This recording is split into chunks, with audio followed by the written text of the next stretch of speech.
qu'est-ce que tu fais dans cet accoutrement? Bah, on m'a dit qu'il y avait des châteaux en Périgord vert. Du coup, je m'adapte. Mais y a pas que ça en Périgord vert. Ah bon? Et si je te le dis, regarde, même les habitants le disent. Ce qui me plaît, c'est la variété.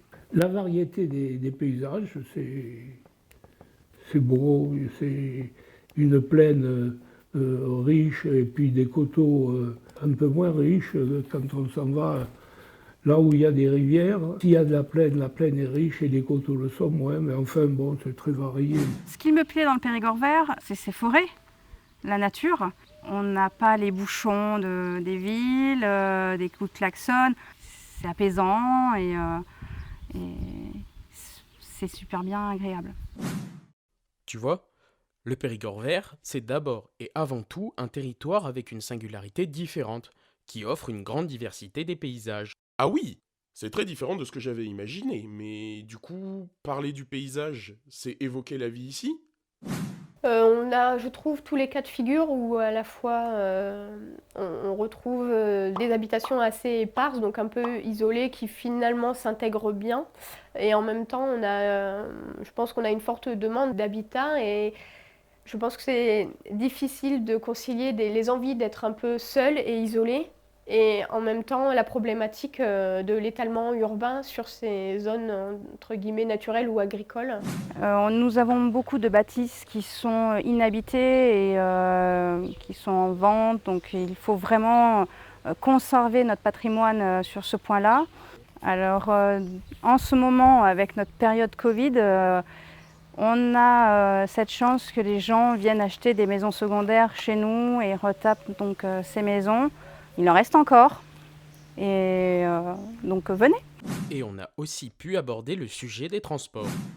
Disons qu'en Périgord vert, on est esclave de la voiture. C'est clair que venir ici sans permis de conduire, c'est un peu suicidaire. Les transports en commun, c'est très difficile parce qu'on est trop peu nombreux, ça coûte une fortune et c'est pas très efficace. Et concernant le patrimoine? On a la chance d'en avoir encore, d'avoir beaucoup de vestiges, et pas que des vestiges, parce que beaucoup sont restaurés ou en cours de restauration. Maintenant, il pourrait être bien que ces patrimoines-là soient accessibles au grand public. Pour être sensibilisé à ça et à la préservation de la pierre et à l'histoire, il faut rendre en fait ces espaces-là à un moment donné accessibles. Et est-ce que le changement climatique fait partie de ces évolutions? Et est-ce qu'il est visible dans le paysage du Périgord vert? Le changement climatique, oui, je l'ai vu. Les arbres meurent, comment dire, les parasites arrivent de tous les côtés, on ne sait plus les traiter. Et il y en a qui sont bien plus impactés que moi. Les agriculteurs, ils souffrent quand il y a des étés comme l'été dernier, les maïs qui sèchent sur pied. Par contre, j'essaie de faire tout ce que je peux pour limiter mon empreinte sur la nature. Bon. Point de vue climatique, il y a beaucoup de changements. Je me souviens quand j'étais petite, on jouait beaucoup dans la neige, ce qui est très très rare maintenant. Après, on a des passages cycliques où on a les seins de glace qui viennent un peu abîmer nos arbres fruitiers et nos sapins, malheureusement.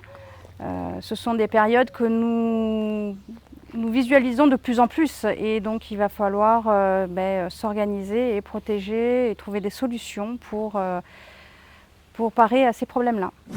Tu vois, le paysage est bien plus vaste et complexe que ce qu'on peut en dire. Il prend en compte bien plus de paramètres que les châteaux et les forêts. Il évolue en fonction des activités économiques qui le façonnent. Le SCOT est là pour mettre en valeur ces aspects vivants du paysage en Périgord vert. Et si tu veux en savoir plus, eh bien... Ah, ça je sais. C'est sur le site internet du SCOT, www.scotpérigordvert.com. J'ai bon?